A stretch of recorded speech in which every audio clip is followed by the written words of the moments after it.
Buenas noches. El rescate de un preso en Bogotá, protagonizado por un escuadrón armado, puso en evidencia la fragilidad de las autoridades carcelarias en la movilización de detenidos. La acción delincuencial quedó grabada en una cámara de seguridad. Llama la atención la frialdad con la que actuaron los criminales. En minutos, en el complejo judicial de Palo Quemado se iniciará la audiencia contra 4 detenidos por esta fuga. Allí está nuestro periodista Julián Ríos de Noticias Caracol. Julián, ¿qué datos tiene de esta diligencia judicial? Adelante, buenas noches. Buenas noches, María Lucía. Pues precisamente hace pocos minutos fueron trasladados aquí al complejo judicial de Palo Quemado las 4 personas que fueron detenidas y que presuntamente estarían implicadas en este plan que permitió la fuga del interno Alexander Urrego. Inicialmente se ha dicho que serán imputados aquí en esta sala de audiencias por la Fiscalía, aunque no se sabe cuáles son los delitos que van a presentar en su contra. Estas personas fueron traídas hasta esta sala aquí en el complejo judicial fuertemente escoltados. Igualmente logramos ubicar y conocer un video del aterrador momento que se vivió cuando la banda delincuencial hace la operación para permitir el rescate del preso Alexander Urrego. En el video se observa cómo entran ellos camuflados sus rostros con gabardinas, fusiles de largo alcance y hacen una operación que casi cobra la vida de las personas que se encontraban allí. Este es el video en detalle de lo que sucedió en ese momento. La camioneta blanca, en la parte superior de la pantalla, permaneció estacionada desde las 9 de la mañana al frente de la clínica Compensar de la avenida 1 de Mayo con carrera 10ª. A las 9:30 de la mañana de la camioneta blanca se bajan varios hombres encapuchados. Con fusiles y pistolas ingresan al centro asistencial. 4 integrantes de la banda se quedan afuera. 2 de ellos esperan en la puerta de la clínica. El hombre del tapabocas con su fusil intimida a los vigilantes y a una paciente. Afuera, la cámara graba a otro encapuchado cuando reduce al vigilante que está con su perro. Un hombre de la tercera edad, evidentemente asustado, observa inmóvil todo lo que ocurre. 2 minutos después, la cámara graba la salida del comando armado junto con el delincuente Alexander Urrego Guerrero, quien va esposado. Según los testigos, un guardia del IMPEC dispara su arma para tratar de evitar la fuga. El disparo da en el vidrio. Uno de los delincuentes responde con tiros de fusil e impacta a una de las vigilantes. Urrego Guerrero y 2 hombres se suben a un carro rojo, mientras que el resto de los delincuentes se suben a la camioneta blanca y huyen por la avenida 1 de Mayo. Una cámara de seguridad registró el momento en que huyen por el sector. Primero pasa el carro en el que supuestamente iba el prófugo, luego la camioneta blanca escoltándolo. Minutos después, varias patrullas de la policía y guardias del IMPEC iniciaron un gran operativo en el sector. Las autoridades logran ubicar la camioneta y capturar a 4 de los supuestos delincuentes. En el lugar encontraron fusiles y munición. Pero Urrego no aparece. Por esa razón, las autoridades están ofreciendo a través de volantes una recompensa de 30 millones de pesos por información que dé con el paradero del fugado. Daniel Barrera, alias el Loco Barrera, dice la Fiscalía, habría sido el jefe de Alexander Urrego. Hace varios meses esta persona fue condenada a 40 años de cárcel, pero hace 2 años, cuando fue judicializado, también se tenía información de un posible plan de fuga. Esta imagen de un hombre en camilla y fuertemente custodiado por la policía y el ejército en un hospital del sur de Bogotá causó gran sorpresa en Colombia hace 2 años. Se trataba nada más y nada menos que de Alexander Urrego, un hombre que había sido herido durante una balacera y que junto con varios de sus presuntos cómplices tuvo que ser judicializado en la sala de urgencias del hospital ante un posible plan de fuga. Ese día Noticias Caracol alertó sobre el incremento en la seguridad del lugar. Mientras se adelanta la audiencia, la policía reforzó las medidas de seguridad tanto afuera como adentro del hospital. Alexander Urrego, el hombre herido en la camilla, y los otros detenidos habían sido capturados durante un enfrentamiento con las autoridades en el que perdió la vida un oficial de la policía, el teniente Mario Gamboa. El operativo fue registrado por las cámaras que portaban los agentes. Estos son instantes de la acción policial.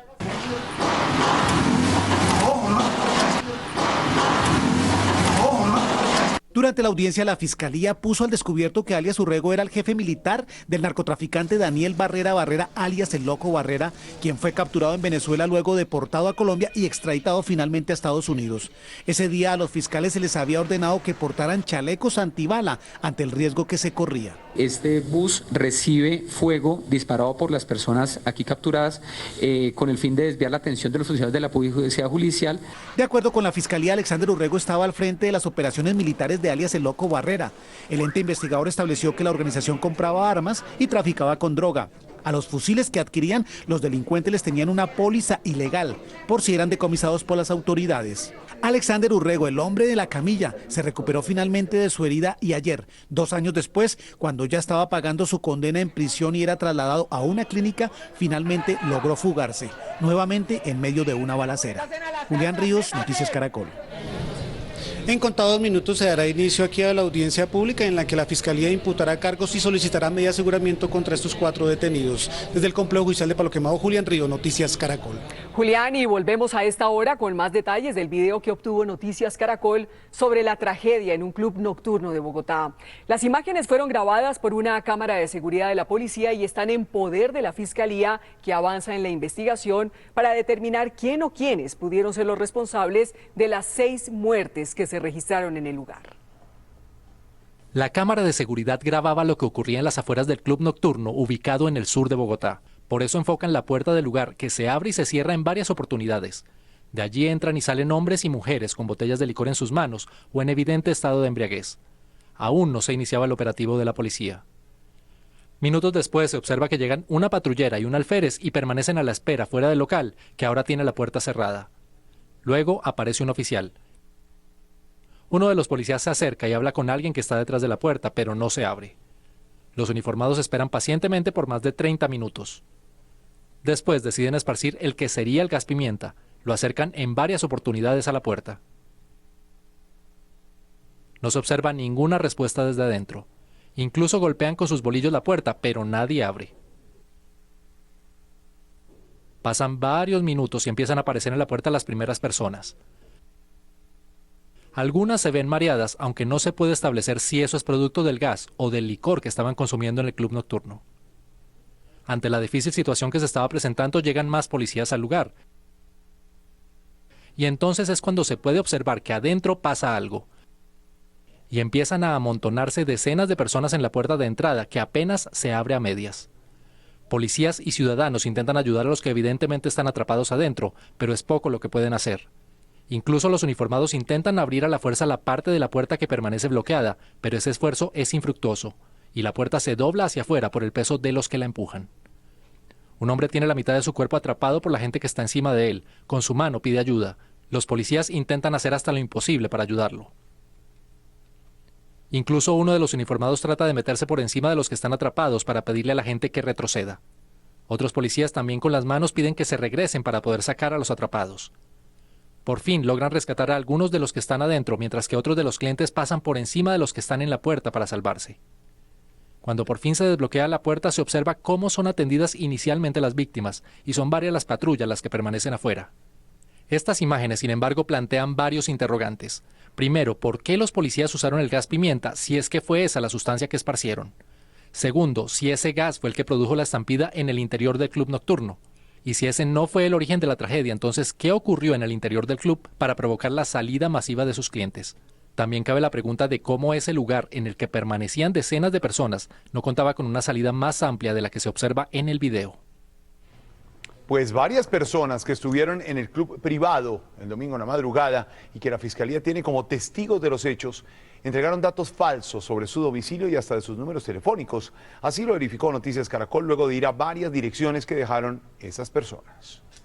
Noticias Caracol, con lista en mano, buscó a los testigos que en el caso del club nocturno tiene la Fiscalía y encontró que varios de ellos dejaron direcciones inexistentes y teléfonos que nunca contestan. Llegamos a la primera dirección y esta ni siquiera coincide con el barrio que entregó el testigo. De los números telefónicos que dejaron los testigos a la Fiscalía, algunos no son o simplemente no contestan. Sistema correo de voz. Otro de los testigos le dejó la siguiente dirección a la fiscalía: Avenida 27, número 1770. Encontramos la calle 27 Sur, pero no encontramos la dirección. Escogimos al azar un número telefónico que dejó otro de los testigos y llamamos. En este caso, la testigo había entregado los datos correctos y hasta recordó el momento de la tragedia.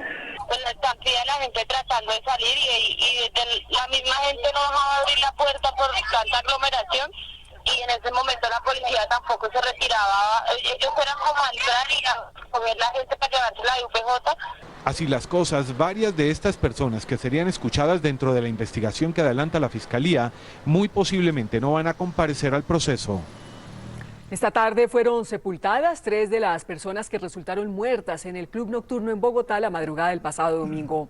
Familiares y amigos de Lady Catherine Rincón, Gladys Torres y Andrés Camilo Rincón acompañaron por última vez a sus seres queridos. En medio de la tristeza y el dolor exigieron celeridad y claridad de los hechos y afirmaron que esperan conformar un grupo con los familiares de las otras víctimas para pedir mayores garantías en el proceso de investigación que adelantan las autoridades.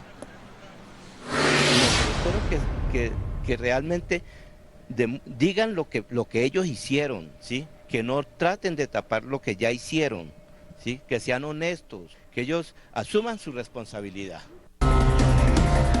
7 de la noche, 22 minutos. El presidente Juan Manuel Santos reafirmó la soberanía de Colombia sobre el mar territorial que el Tribunal de la Haya le concedió a Nicaragua. Mar adentro, Santos se pronunció frente a la nueva demanda de Nicaragua. Luis Eduardo Maldonado nos envió el siguiente reporte. Hasta el Mar Caribe llegó esta tarde el presidente Juan Manuel Santos para reafirmar la soberanía de Colombia sobre su mar territorial. Los 3 presidentes del Ejecutivo, del Legislativo y del Judicial navegaron en esta parte muy cerca al meridiano 82. El mensaje del presidente para Nicaragua es contundente. El fallo de la Corte Internacional de Justicia es inaplicable. Hasta tanto no tengamos un nuevo tratado y no vamos a hacer ninguna acción en ninguna dirección hasta tanto no se pronuncie la Corte Constitucional. También el presidente le ha respondido al mandatario de Nicaragua sobre su demanda con la que busca más mar territorial. Ha dicho que esta demanda es temeraria y que Colombia no va a permitir que prospere. Una demanda improcedente, como una demanda infundada, como una demanda inamistosa, como una demanda temeraria, una demanda sin ninguna posibilidad de éxito.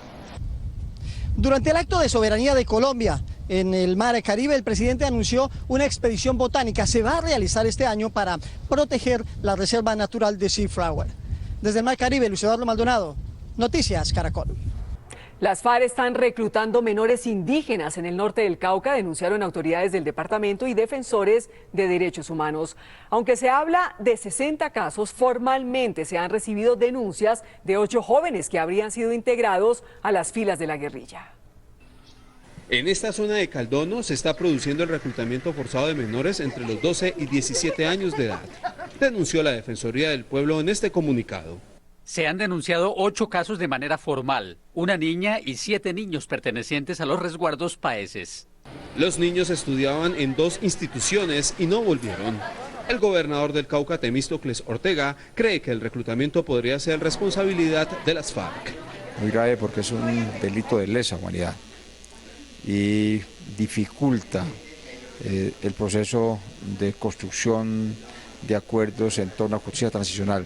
Las autoridades indígenas de la localidad rechazaron la presencia de grupos armados en sus territorios y la inclusión de jóvenes paeses en sus filas. Se respete el derecho a la vida, el derecho a las comunidades indígenas, más que toda la población, a la juventud. La Defensoría Regional del Pueblo enviará a este municipio una comisión para estudiar la situación. En Caldono, norte del Cauca, Carlos Gutiérrez, Noticias Caracol. El Polo Democrático volvió a arremeter contra integrantes del gobierno por el tema de los baldíos. Tanto el ministro del Interior, Aurelio Iragorri, como el de Agricultura, Rubén Darío Lizarralde, respondieron los cuestionamientos.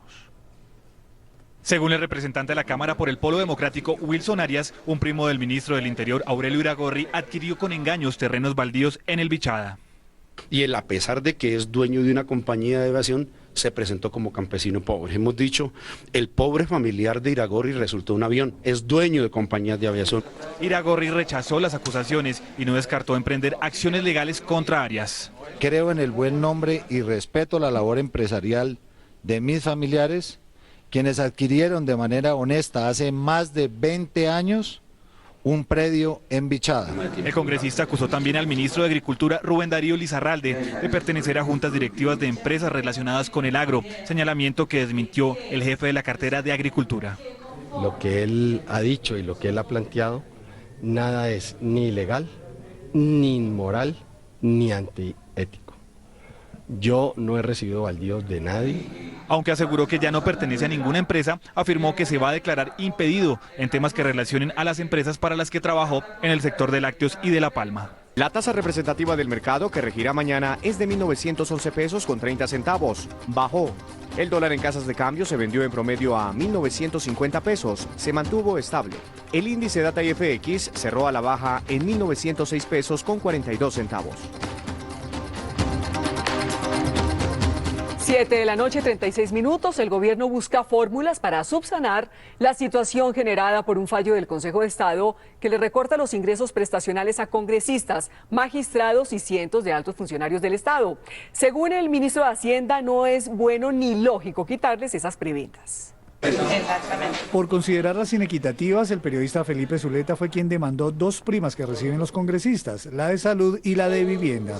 Los congresistas por esos dos rubros están recibiendo cada uno 7.100.000 mensualmente. El decreto que quedó sin piso cobija y por tanto perjudica no solo a los congresistas, sino también a magistrados, ministros, al procurador, la contralora, al defensor y casi 2.000 altos funcionarios, como lo reconoció el ministro de Hacienda, Mauricio Cárdenas. No es solo el problema de las 1.900 personas, no podrían quedar funcionarios del Estado, cualquiera de sus ramas, ganando más que un congresista. También habría que, por virtud de otras leyes, habría que ajustarles el sueldo a todos los demás. Frente al caso, el procurador y la contralora se pronunciaron. No me preocupa, el ordenamiento jurídico tiene establecido claramente ese marco en cuanto a la protección al salario. El gobierno pues debería hacer la corrección respectiva si lo tiene a bien. Por eso el gobierno y los afectados están buscando fórmulas para recuperar, por otro lado, el ingreso que pierden con el fallo. Se determinó por parte del Ministerio de Hacienda en un decreto donde se vuelve a nivelar el tema salarial de los congresistas. Zuleta dijo que está pendiente del fallo sobre otra demanda que él puso contra la prima de transporte de los congresistas.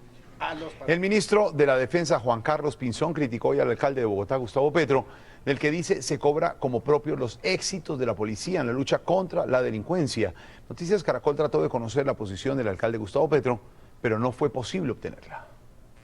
Que mientras en Bogotá se reducen buena parte de los índices de criminalidad e incluso las autoridades locales sacan carteles en la ciudad para cobrarse supuestamente esos logros, cuando hay un episodio, en lugar de exigir, como lo exigimos nosotros, absoluta transparencia y un comportamiento ético, y las investigaciones respectivas salen a agredir a esa institución que es nuestra Policía Nacional. Una persecución policial en Estados Unidos tuvo un fatal desenlace. El conductor de esta camioneta huía de las autoridades a toda velocidad por una autopista de Miami tras haber asesinado a una mujer y su hija de origen cubano, al parecer en una disputa doméstica. Durante la fuga, el fugitivo cruzó un semáforo en rojo y embistió a otro carro que transitaba correctamente. La mujer a bordo salió despedida del vehículo y falleció en la escena. Al verse acorralado, el sospechoso se quitó la vida minutos después. La policía se encuentra investigando los hechos. El paso de dos ciclones simultáneos por México tiene al país sumido en una emergencia. Las autoridades informaron que ya son 80 las víctimas fatales ocasionadas por las tormentas Ingrid y Manuel, que golpearon los dos costados del territorio azteca. El estado más afectado es Guerrero, donde 48 personas perdieron la vida en medio de inundaciones y deslizamientos. Cerca de 40.000 turistas están atrapados en el turístico puerto de Acapulco, que sigue aislado por tierra. El presidente de México, Enrique Peña Nieto, ha estado visitando algunas de las zonas en emergencia, donde se cuentan más de 1.200.000 damnificados. El ciclón Manuel se convirtió en huracán, según el reporte meteorológico expedido hace pocos minutos. Y mucha atención, un juez del complejo judicial de Palo Quemado ordenó la captura inmediata del exdirector de la Dirección Nacional de Estupefacientes, Carlos Albornoz, vinculado al escándalo de corrupción en esa entidad. El juzgado 37 de conocimiento revocó la decisión que había tomado un juez de dejar en libertad al exfuncionario y en plena audiencia ordenó su captura. Albornoz está respondiendo ante la justicia por los delitos de concierto para delinquir, peculado por apropiación, prevaricato y enriquecimiento ilícito. Y esta es una buena noticia. Jóvenes emprendedoras antioqueñas brindan oportunidades de trabajo a mujeres que por su edad o educación no han podido conseguir empleo. Está la gente que le pone el alma y hace la diferencia en Caracol y Bancolombia más cerca. Haciendo la diferencia. En Envigado, un proyecto de emprendimiento genera empleo para madres cabeza de familia de escasos recursos económicos. Si una mamá está bien, el resto de la familia puede estar muy bien. La vocación social de dos jóvenes permitió el desarrollo de una microempresa dedicada a las ventas de productos por catálogo, en la que se generan ingresos para mujeres emprendedoras. Madres que no tienen ni capacitación en estudio, nos parecía muy importante que ellas pudieran acceder a devengar mejor ingreso económico. Tuve la oportunidad de haber levantado el último de mis hijos con las ventas. Ella es una mamá líder. A través de su proyecto Agua Azul, Ángela Montoya le pone el alma a mejorar las condiciones de vida de decenas de familias envigadeñas. Lo que necesitamos es ideas, ganas y construir país todos juntos. Agua Azul reúne a cerca de 220 madres cabezas de familia y les brinda un capital semilla para que ellas mismas sean emprendedoras de su propio negocio. No está uno en la calle que tiene que ser con un horario. Un proyecto de emprendimiento con sentido social. Por considerarlo un documento de interés público, republicamos el video que obtuvo Noticias Caracol sobre la tragedia en el Club Nocturno de Bogotá. Las imágenes están en poder de la Fiscalía. La cámara de seguridad grababa lo que ocurría en las afueras del Club Nocturno ubicado en el sur de Bogotá. Por eso enfocan la puerta del lugar, que se abre y se cierra en varias oportunidades. De allí entran y salen hombres y mujeres con botellas de licor en sus manos o en evidente estado de embriaguez. Aún no se iniciaba el operativo de la policía. Minutos después se observa que llegan una patrullera y un alférez y permanecen a la espera fuera del local, que ahora tiene la puerta cerrada. Luego aparece un oficial. Uno de los policías se acerca y habla con alguien que está detrás de la puerta, pero no se abre. Los uniformados esperan pacientemente por más de 30 minutos. Después deciden esparcir el que sería el gas pimienta. Lo acercan en varias oportunidades a la puerta. No se observa ninguna respuesta desde adentro. Incluso golpean con sus bolillos la puerta, pero nadie abre. Pasan varios minutos y empiezan a aparecer en la puerta las primeras personas. Algunas se ven mareadas, aunque no se puede establecer si eso es producto del gas o del licor que estaban consumiendo en el club nocturno. Ante la difícil situación que se estaba presentando, llegan más policías al lugar. Y entonces es cuando se puede observar que adentro pasa algo. Y empiezan a amontonarse decenas de personas en la puerta de entrada, que apenas se abre a medias. Policías y ciudadanos intentan ayudar a los que evidentemente están atrapados adentro, pero es poco lo que pueden hacer. Incluso los uniformados intentan abrir a la fuerza la parte de la puerta que permanece bloqueada, pero ese esfuerzo es infructuoso, y la puerta se dobla hacia afuera por el peso de los que la empujan. Un hombre tiene la mitad de su cuerpo atrapado por la gente que está encima de él. Con su mano pide ayuda. Los policías intentan hacer hasta lo imposible para ayudarlo. Incluso uno de los uniformados trata de meterse por encima de los que están atrapados para pedirle a la gente que retroceda. Otros policías también con las manos piden que se regresen para poder sacar a los atrapados. Por fin logran rescatar a algunos de los que están adentro, mientras que otros de los clientes pasan por encima de los que están en la puerta para salvarse. Cuando por fin se desbloquea la puerta, se observa cómo son atendidas inicialmente las víctimas, y son varias las patrullas las que permanecen afuera. Estas imágenes, sin embargo, plantean varios interrogantes. Primero, ¿por qué los policías usaron el gas pimienta, si es que fue esa la sustancia que esparcieron? Segundo, si ese gas fue el que produjo la estampida en el interior del club nocturno. Y si ese no fue el origen de la tragedia, entonces, ¿qué ocurrió en el interior del club para provocar la salida masiva de sus clientes? También cabe la pregunta de cómo ese lugar en el que permanecían decenas de personas no contaba con una salida más amplia de la que se observa en el video. Aquí va el código. La lista a Senado del Centro Democrático está enredada. Resulta que no se han podido poner de acuerdo con los 30 primeros renglones. Y para rematar, Jaime Granados, uno de los abogados del expresidente Uribe, le recomendó que no postule a su ex asesor, José Obdulio Gaviria, porque podría ser una provocación para la Fiscalía y para la Corte Suprema de Justicia. Lo claro es que mañana no se anunciará la lista y se espera que Uribe regrese de Argentina a organizar la casa. Desde que Germán Vargas Lleras asumió la cabeza de la Fundación Buen Gobierno, los partidos de la Unidad Nacional que lidera el presidente Santos han guardado distancia. Ayer, con la inauguración de la sede del Buen Gobierno, las cosas pintan así, por cuenta de aquello del Plan B, que no es otra cosa que Vargas, sino a Santos. Escuchemos a la U. El partido ha sido muy claro y contundente, no aceptaría un Plan B y menos con Germán Vargas.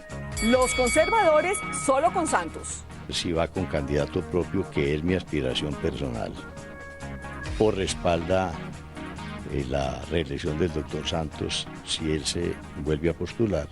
Y los liberales solo hablan de Plan A. Que nosotros no vamos a aceptar ningún tipo de jugarretas para ningún tipo de Plan B. El Plan B murió ayer. Un verdadero viacrucis vivió la Virgen de Chiquinquirá durante su recorrido por el río Magdalena. Su embarcación, la Peregrina, encalló 2 veces y fue remolcada por pescadores, lo que retrasó su viaje, pero no su propósito, la fe inquebrantable por la paz. Y el recomendado de Código, el presentador y periodista de CNN, Ismael Cala, está en Bogotá lanzando su libro El Poder de Escuchar, guía esencial en tu camino al éxito. Esto nos dijo hace pocos minutos sobre su libro. Cuando uno voluntariamente toma un libro es porque quiere escuchar lo que el autor te está diciendo. Así debería pasar con nuestras conversaciones en la vida real, pero nunca pasa. Hasta aquí el Código Caracol.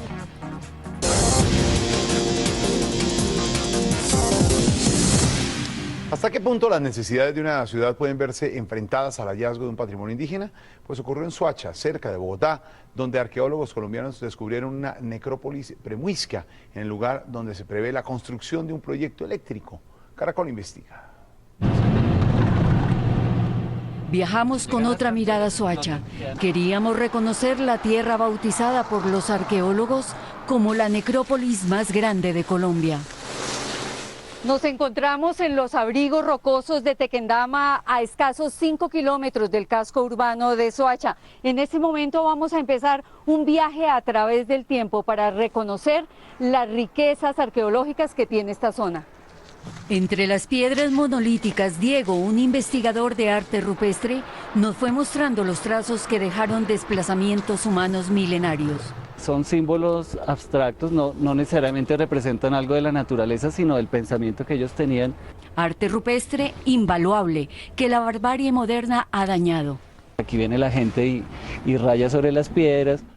La ruta nos mostró el mapa de Soacha punteado por los hallazgos que datan de 12.000 años antes del presente. En Tequendama, asentamientos de cazadores-recolectores. Aguazuque, asentamientos temporales de 5.000 años. Canoas, arte rupestre. Tuzo, ruinas indígenas de la colonia. Panamá, Tibanica, Torres del Camino y Portalegre, 630 tumbas muiscas. Pero ¿saben los habitantes de esta zona urbana dónde están parados? Pues he escuchado decir, pero no sé la verdad. Cuando construyeron esto era un cementerio indígena. Una riqueza patrimonial importante que preocupa al subdirector científico del Instituto de Antropología e Historia. No todos los proyectos de desarrollo urbano tienen programas de arqueología preventiva, lo cual es muy grave, porque es en esos procedimientos, en esa transformación del espacio, en donde se destruye de manera prioritaria el patrimonio. Un último hallazgo fue manejado con total reserva dadas sus dimensiones. Permaneció oculto durante 1 año. En la hacienda Nueva Esperanza se descubrió lo que sería una aldea premuisca. Este es el primer video obtenido de la explanada en forma de meseta. Son más de 20 hectáreas propiedad de Engesa, donde la empresa EPM y Codensa piensan construir una subestación de energía, un proyecto que pretende abastecer de fluido eléctrico a los 8 millones de habitantes de la capital a partir del 2015. Allí, desde hace un año y en completo sigilo, un grupo de más de 30 arqueólogos con cuadrillas de excavadores está desenterrando lo que parecería ser el mayor asentamiento muisca de Colombia, que podría tener hasta 2000 años de antigüedad. Se está excavando de manera adecuada y en los próximos meses seguramente tendremos unos resultados importantes de ese sitio. Tiene evidencias Herrera, que son evidencias que son del primer milenio después de Cristo. Este es el trago agridulce del sector minero energético del país, que ve cómo se paraliza un proyecto vital para Bogotá, con una inversión estimada en los 100 millones de dólares. Un proyecto que hoy está en vilo a la espera de la licencia ambiental. Este es el pulso del hoy con el ayer en nuestro suelo.